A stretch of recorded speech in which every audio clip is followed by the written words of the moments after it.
Some viewers may find the following video disturbing. Viewer discretion is advised. Hey everyone, welcome to the discussion for Cascadia, which was a game that I was not initially going to back, because I remember seeing it on Kickstarter and I was like, well, that looks stupid. And then I played their other game, Calico. Mm-hmm. I was going to say Concordia. I'm like, that's not the same game at all. Calico, and I was like, oh, there might be something with this company. Mm-hmm. And I gotta say, this game is fantastic. I very much enjoy it, just as much as I enjoy Calico. There's something to be said about... Kat and I were playing My City the other day, okay. And by the other day, it was yesterday, and because that's a polyomino game. Right. And I'm like, there's something about polyomino and tile laying that just works for me. Like, I really like the puzzle nature of like making patterns and like having it all fit together and seeing it come to fruition, on top of there being an actual strategy of what you're drafting with tiles, and also in this case tiles and tokens, to make the best possible situation where there's a little bit of luck, but you have some ways of mitigating it, and it doesn't hurt as much if you're just like, oh, I didn't get the tile that I really wanted, but I can make something else work. And that's what this game, I think, does in spades. So, what do you guys think? I really liked it. I think it's really fun. I like the puzzling aspect, and also the...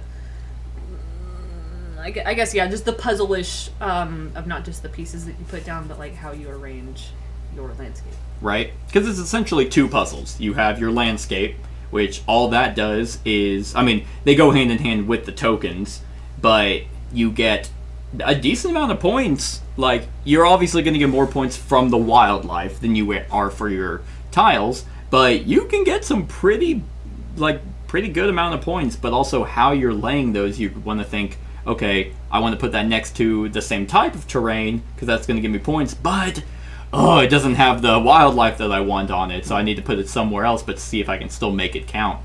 Yeah. But I will say you have to do both of those well, otherwise I don't think you're going to do well in the game. You can't forego one and like just never put terrain together. Right. You'll get a decent score, but...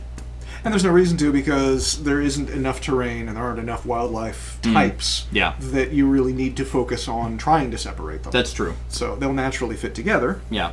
But there were, actually several times when I took a hawk one, and I went, great, I can't put that there, because then I'll lose the hawk points. But, then I'll get more, which one do I want? Exactly. Brett, what do you think? I agree. This is very good. I like it. The two-layer puzzle aspect. Mm-hmm. I can see some people getting a little overwhelmed with analysis. Sure. But, again, there's too much to worry about it. Yeah. You just have to go... Just kind of commit to something and then figure out, I shouldn't have done that. Right. It's all going to come out kind of in the wash anyway. Yeah. And what's great is the scoring is not... It's not difficult to do. Like, I, at the beginning... wasn't going to do a salmon thing at all, and then that's kind of what kept coming out. I'm like, oh, you know what, I'll give it a shot. Yeah. I mean, if not, I'll at least place it in a way that I can get a score of terrain, and then end up, kind of working out anyway. Now, this one does work. I would probably keep an eye out. I'm going to look up who the designer was for Calico, because I don't remember who it was. But this company, Flat Out Games, paired with AEG, is definitely one to keep an eye on. Because both those games, Calico and this one, are succinct, but they're solid. And both those games, less is more. Yeah, and the theme makes you think it's going to be kind of light and fluffy on both of them, but there really is strategy to them. Oh, yeah. And in order to do well, you gotta focus on what you're doing and not just... what looks pretty. Exactly. And, yeah, not the same designer. This is Randy Flynn. Calico was Kevin Russ. But still, same artist. And the art, for what there is fantastic. You were mentioning Parks. Mm-hmm. Reminds me a lot of Parks. Yeah, with the realism in this case. I mean, in one instance, though, like, I wish it would be a quality of life thing. I wish the tokens were double-sided, because it's just annoying to draw out of the bag and then and it's like, Like, you just have to flip it. Even though they are very obviously different colors, that changes nothing in terms of me being to be like, what is this? Is this a hawk or a bear? But for a game that is very much lacking in any type of theme, it is kind of nice to be like, oh, I have a group of bears right there. Yeah. I don't know why, because it's not like these are engraved or anything. These are, like, printed on. So, but I remember playing Calico for the first time, and it was so good it made me get this one, and I was like, oh, I mean, it looks like a tile layer, but it doesn't. This I don't think would draw people at like a convention. They wouldn't see this and like run to the table and be like, "Ooh, I gotta see what Cascadia looks like." But this is one of those games that whenever you start playing, you're just like, oh. Yeah.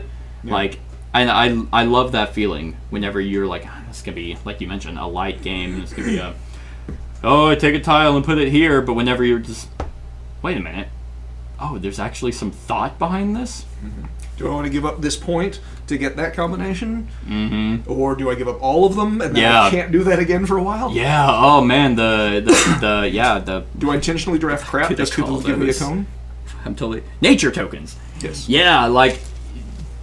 Yeah, do I take that tile specifically to place a wildlife on it so I can get those? Yeah, they're worth points, but it hurts more whenever you have nothing and you are at the whim of how it comes out. That's why I kept being like, hey Kat, you can get rid of those 3 tokens because I don't want those foxes. You can try and get rid of them. And she's like, yeah, I think I'll use them. And I'm like, damn it, I have to go with whatever comes out, which is nice. I think in a game like this, I was worried because too many games are burned by turn order. Right. Where it's just like, okay, well, Brett, you took what I want. Oh, okay, I guess I'll see what comes out. Oh, Kat took that. Okay. Well, I better hope I get something. Oh, wow, what a surprise, I didn't. Like, it doesn't, because the game doesn't change turn order. Yeah. So. Especially in a 2 or 3 player. Mm-hmm. So you just kind of, someone's like almost always getting screwed over. And in a game with, so many, tokens, that it's just like, all right, well, I hope something comes out. And it does kind of like that Wingspan idea where, like, the food tokens in the thing where it's like, oh, there's all the same, get it out so you potentially get some variety.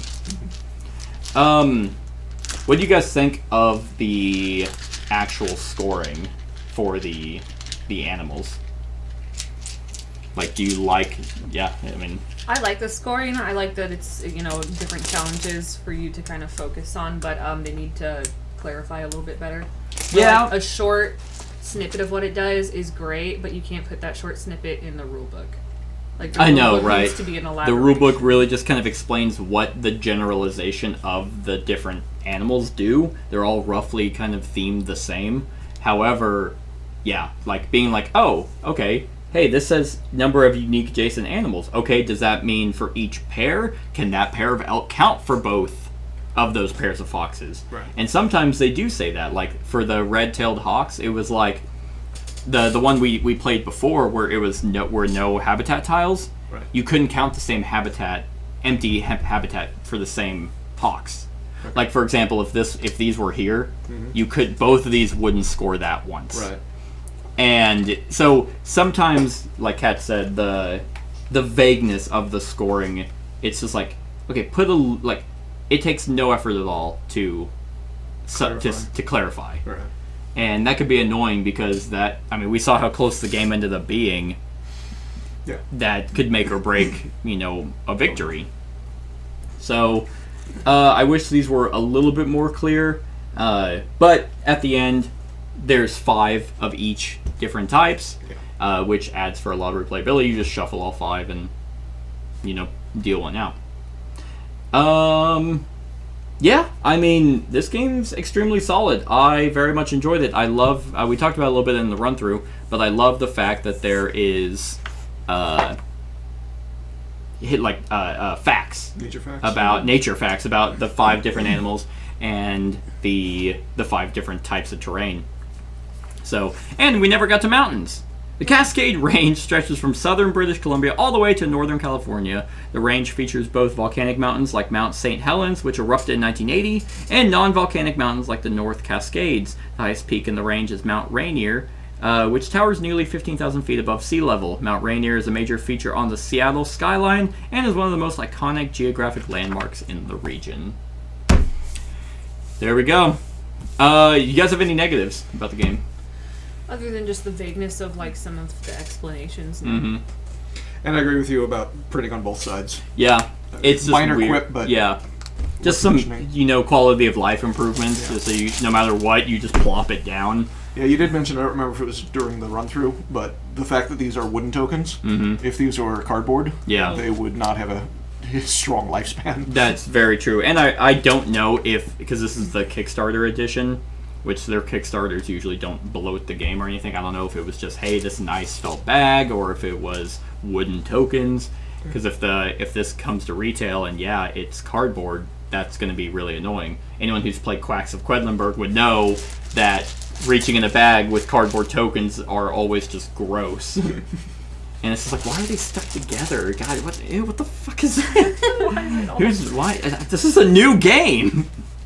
But anything else? Because I don't really have many negatives. Love how tight the games were. Oh, I know we mentioned about like the facts and stuff on the game, but on the back of the cards of like the bears, the goals, they have the grizzly bear, and then they have their scientific name under it, and I just think that's really cool. I think that's really neat. It is neat. Really nice. And Nature facts. what I'm hoping is if they do, I don't know if they'll do an expansion, because I mean they could do one if they wanted to keep it to the Cascadia region. Yeah. Then, like you mentioned, plant life. Yeah. Like that would be interesting if they went that route. Right. Like, you could obviously add more animals, but that of course kind of I think bloats the game.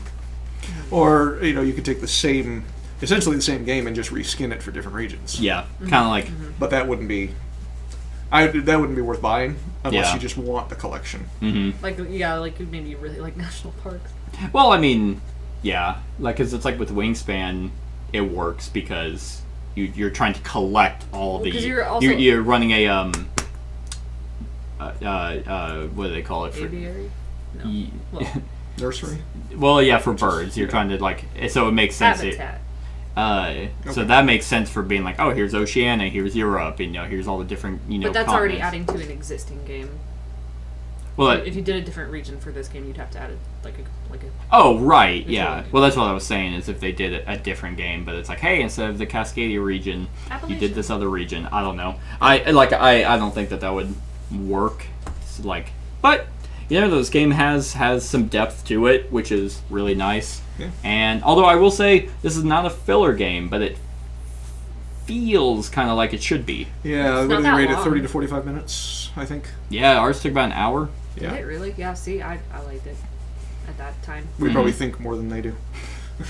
Sure, and that's Well, we probably were 91! Jesus! we were definitely joking a lot about fist fighting. bears. seeing if I can fight an elk. But what's also neat is at the back of the rulebook they actually have achievements, like Cascadia achievements, depending on like. So I haven't read too much into this, but apparently you can put each other's names, so it has like an achievement tracker for all the players. Fun. See how far they can go, and the achievements are based off like scenarios.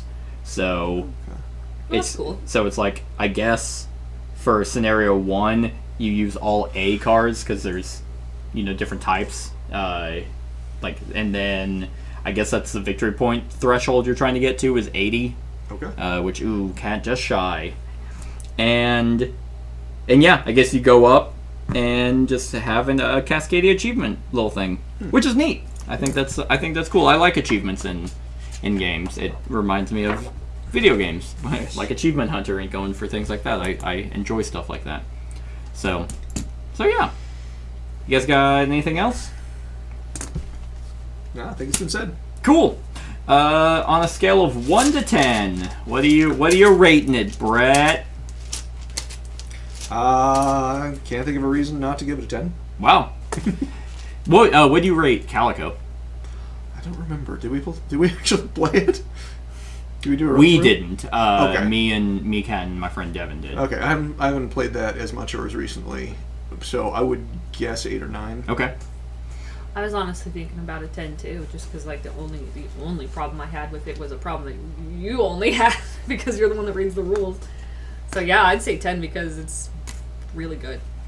Really good Yeah, for what it is, and I liked it. I No pressure. You don't have to be 10. Yeah, too. but if you're not, I mean, people are gonna care. no, I think You I'm would gonna say give 7. I think I'm gonna give it a 9. Give it a fat 5. Yeah, but if it's not a 10, it's a 1. It's alright. it's yeah. Do the opposite of how the Dice Tower scores. Just praise it and then give it like a 3. Whenever they shit on games and give it a 9.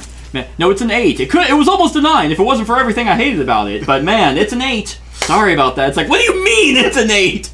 Strong 8. Yeah, it's Could go strong higher. 8, you know. No, I'm gonna give it a 9.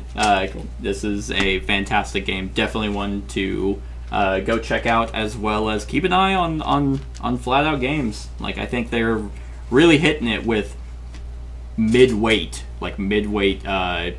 beautiful strategic games. Yeah. All right, so that's our thoughts on Cascadia. Let us know what you think of the game in the comments below. Other than that, like, comment, share, and subscribe, and have a wonderful whatever time of day it is for you.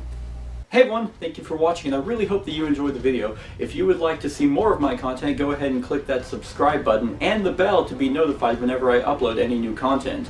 If you feel like supporting the channel, you can go ahead and click that Patreon link to be taken to my Patreon, and any help is truly appreciated.